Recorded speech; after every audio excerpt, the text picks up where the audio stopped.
सोचिए, साल है 2026 और दुनिया एक ऐसे युद्ध के कगार पर खड़ी है जिसकी शायद किसी ने ठीक से कल्पना भी नहीं की होगी। एक तरफ है अमेरिका और दूसरी तरफ ईरान। आज हम इसी काल्पनिक लेकिन सच कहूं तो काफी दहला देने वाले सिनेरियो को समझने की कोशिश करेंगे। हाँ, एक मिनट। आगे बढ़ने से पहले एक बात बिल्कुल साफ कर देते हैं। ये जो कुछ भी हम डिस्कस करने वाले हैं, ये एक फिक्शनल विकिपीडिया आर्टिकल पर आधारित है। ये कोई भविष्यवाणी नहीं है, बल्कि एक क्या होगा अगर वाला सिनेरियो है। ये बस हमें ये दिखाता है कि अगर ऐसा कुछ हुआ तो दुनिया कैसी दिखेगी। तो सवाल बिल्कुल सीधा है, क्या होगा अगर दुनिया की सबसे बड़ी मिलिट्री पावर और मिडिल ईस्ट की सबसे खतरनाक रणनीतिक ताकत के बीच एक फुल स्केल जंग छिड़ जाए? और फिर अचानक सब कुछ बदल जाता है। दुबई, बहरीन, जॉर्डन, कुवैत एक के बाद एक धमाकों से दहल उठते हैं। आसमान में साइप्रस और इजराइल की तरफ मिसाइलों की लकीरें खिंच जाती हैं। समझिए, पूरा का पूरा मिडिल ईस्ट आग की लपटों में है। और इसका असर पूरी दुनिया पर, वो भी तुरंत। दुनिया का सबसे जरूरी oil route strait of Hormuz बंद कर दिया जाता है। ग्लोबल ऑयल और फूड सप्लाई चेन समझिए एक ही झटके में ठप। पूरी दुनिया की इकोनॉमी पर संकट के बादल मंडराने लगते हैं। और ईरान का जवाब वो बहुत तेज और घातक होता है। सिर्फ कुछ ही दिनों के अंदर 17 से ज्यादा अमेरिकी ठिकानों को निशाना बनाया जाता है। पूरे रीजन में अमेरिका का ऑपरेशनल नेटवर्क एक तरह से पैरालाइज हो जाता है।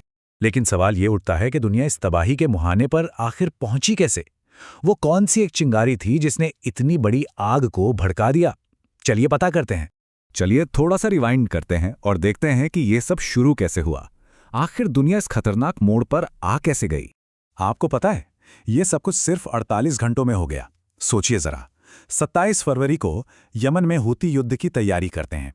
ठीक अगले दिन 28 फरवरी को अमेरिका और इजराइल एक जॉइंट स्ट्राइक में ईरान के सुप्रीम लीडर अली खामनेई को मार गिराते हैं। और बस उसी दिन ईरान पूरे मिडल ईस्ट में बड़े पैमाने पर अपने जवाबी हमले शुरू कर देता है। और 1 मार्च आते आते हिजबुल्लाह भी इजराइल के खिलाफ जंग का ऐलान कर देता है। देखते ही देखते ये एक मल्टी फ्रंट वॉर बन जाता है। इस फिक्शनल सिनारियो में उस वक्त के अमेरिकी प्रेसिडेंट डोनाल्ड ट्रंप का एक बयान इस हमले के मकसद को और भी साफ कर देता है। वो कहते हैं, ईरान का एक बड़ा हिस्सा अब लीडरशिप विहीन हो गया है। मतलब साफ है, निशाना सिर्फ मिलिट्री नहीं था, पॉलिटिकल भी था। तो एक चिंगारी से शुरू हुई ये आग अब पूरे जंगल में फैल रही थी। चलिए देखते हैं कि कैसे ये लड़ाई सिर्फ 2 देशों से बढ़कर एक पूरे रीजनल वॉर में तब्दील हो गई। देखिए, ये लड़ाई सिर्फ अमेरिका बनाम ईरान नहीं थी। ईरान के जो सहयोगी हैं, जिन्हें एक्सेस ऑफ रेजिस्टेंस कहा जाता है, वो भी तुरंत मैदान में कूद पड़े। ईरान के IRGC ने मिसाइलें दागी, हिजबुल्लाह ने लेबनान से मोर्चा खोल दिया, इराकी मिलिशिया ने अमेरिकी दूतावास पर हमला किया और यमन से हूतियों ने इजराइल पर बैलिस्टिक मिसाइलें बरसाईं। ये एक फुल ब्लोन प्रॉक्सी वॉर बन चुका था। और यहीं पर हमें 2 बिल्कुल अलग-अलग मिलिट्री स्ट्रैटेजीज का क्लैश देखने को मिलता है। एक तरफ अमेरिका और उसके सहयोगियों की पारंपरिक मिलिट्री पावर थी, मतलब फाइटर जेट्स, बड़े-बड़े वॉरशिप्स जैसे USS जेरल्ड R. फोर्ड। और दूसरी तरफ ईरान और उसके प्रॉक्सीज की एसिमेट्रिक वॉरफेयर, यानी ड्रोन के झुंड, बैलिस्टिक मिसाइलें, साइबर अटैक्स और रीजनल गुटों का इस्तेमाल। और ये जंग सिर्फ जमीन, हवा और समंदर तक ही सीमित नहीं थी। नहीं, ये डिजिटल दुनिया में भी लड़ी जा रही थी। ईरानी ड्रोन्स ने दुबई में Amazon वेब सर्विसेज के डेटा सेंटर्स में आग लगा दी, तो जवाब में अमेरिका, इजराइल ने ईरान के नतांज न्यूक्लियर साइट को निशाना बनाया। साइबर अटैक्स और GPS जैमिंग ने ग्लोबल इंफ्रास्ट्रक्चर को हिलाकर रख दिया था। जब जंग इस लेवल पे होती है, तो इसकी कीमत सिर्फ बैटलफील्ड पर नहीं, बल्कि पूरी दुनिया चुकाती है। आइए देखते हैं कि इस काल्पनिक युद्ध की ग्लोबल कीमत क्या थी।